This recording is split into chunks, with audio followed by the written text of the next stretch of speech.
We are on day 42 of the manhunt for Joshua Zimmerman. He has been at large for 42 days. He was last seen on June 15th in Memphis, Tennessee.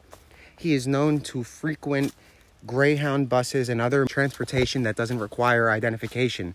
So Greyhound buses and stuff like that, people that are traveling be on high alert. The regions of interest right now remain the same. It is Waterbury, Connecticut as a hub where he might be headed to. It also includes DeSoto County, Mississippi, where he escaped from, and Memphis, Tennessee. The search has expanded to Florida, various regions in Florida, including Orange County, Marion County, and Henderson County. And there's another county in Florida. It's now 4 counties that are looking. Now, again, that does not mean he is there until there is a confirmed visual sighting. All of these cities, all of these states, all of the operations, they might be connected, they might not. There is activity related to Zimmerman in Florida, but until there is a visual sighting, we are not going to have any confirmation, right? So it's up to people that are out and about. Now, I have said repeatedly to check your ring cameras. It's starting to pan out that this is not your average escapee whatsoever, and ring cameras may prove to be fruitless unless you live near a Greyhound station. Zimmerman is likely not going to be walking in terrain like this that I'm in.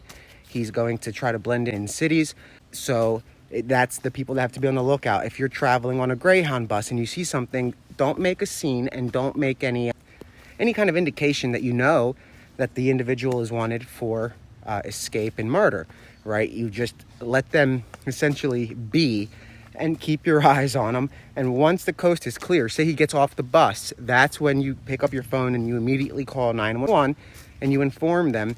Or if you can do it in a discreet way that he will not catch, you won't catch his attention.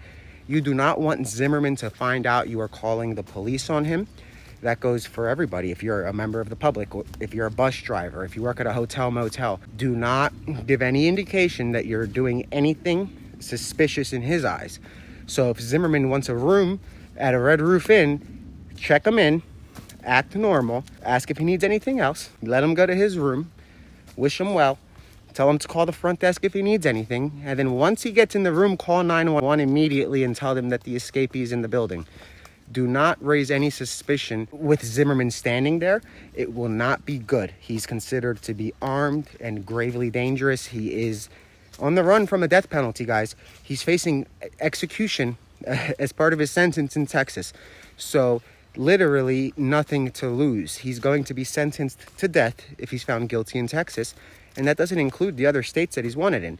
So again, don't give any indication that you're calling the police on a death row, soon to be death row inmate, right? That's what he is going to be. He's going to end up on death row. And in Texas, they do execute. So you're dealing with a real life death row spree killer.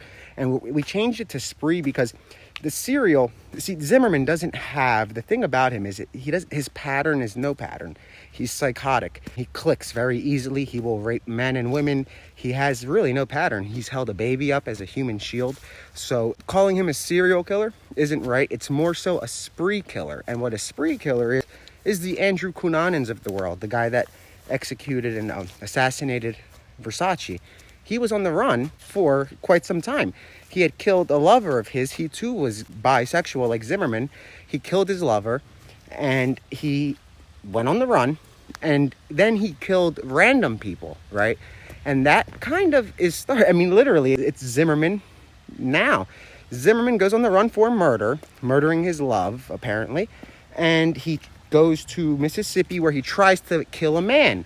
Now, that's a different, so he goes from a male to a female. He does it a lot. When he was in jail, he was raping men, and when he came out on the streets, he was raping women. So he has to force his way into whatever it may be because he's a sick animal. He is dangerous. He is going to kill. He is going to hurt people. He's going to kidnap if he can. If he runs out of money, he's going to steal a car at gunpoint. So be on the lookout. If you see anything suspicious, call the U.S. Marshals. If you have information that is nothing is stale. If you have information from the day of the escape, you can still call the U.S. Marshals. There's no such thing as anything stale in an ongoing manhunt.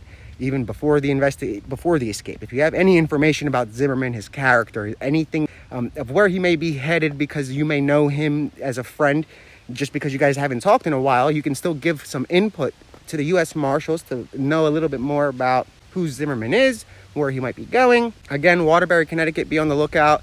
Memphis, Tennessee, be on the lookout. DeSoto County, be on the lookout. Marion County, Orange County, Sarasota County, and Henderson County, Florida, be on the lookout. I'll be back later with any updates. There really aren't any until we have more sightings. Start spreading the picture. We put out a new escaped killer poster, Dog and I, to try to raise the awareness a little bit more. The reward that we talked about last week, we're trying to maneuver a way to make it happen, because it's a funny reward that has some strict clauses to it. So we're going back and forth with the marshals in Texas to see how we can make that happen as far as the terms of the reward that would be enhanced. Let's say we enhance the reward to $150,000 cash. It would have some very strict guidelines of how Zimmerman is to be delivered, alive, obviously, but and where. Texas wants him. He's facing death in Texas, so I'm going back and forth with Texas to see how we can arrange for a Texas-based reward that is much higher than the other rewards for him to be back in Texas, where he belongs. So again, I'll keep you guys updated with that. If they don't catch him this week, we will definitely have something in the works by next week. We've been going back and forth with the Texas Marshals, the U.S. Marshals in Texas, for the past 2 weeks. So again, we're on top of it. We're working on any lead that comes in, passing information to law enforcement if it checks out. And even if it doesn't check out, we're sending it over for them to figure out if it checks out or not. But keep sending information. If you have any info, you could DM me. And I'm not going to give your identity to law enforcement unless it's okay. And if your information pans out to be factual, I'll circle back with you and ask if it's okay to put you in touch with the marshals that are running the case, right? So that way they can get your statement, and if they catch him, you get the reward, right? You'd be pissed if I got the reward for your tip. So again, if you see something, say something. You can DM me. I'll put you in touch with, the right people are 911. If you see him, that's the right person. If you see Zimmerman, you call 911 immediately. No, not immediately, not in front of him, but you call 911 the second it's safe, you call right away. Now, if you have information that's a week or so old, that's when you can call the U.S. Marshals and give information over. But if you see Zimmerman, as soon as it's safe, dial 911 immediately. Remember, do not approach, do not apprehend.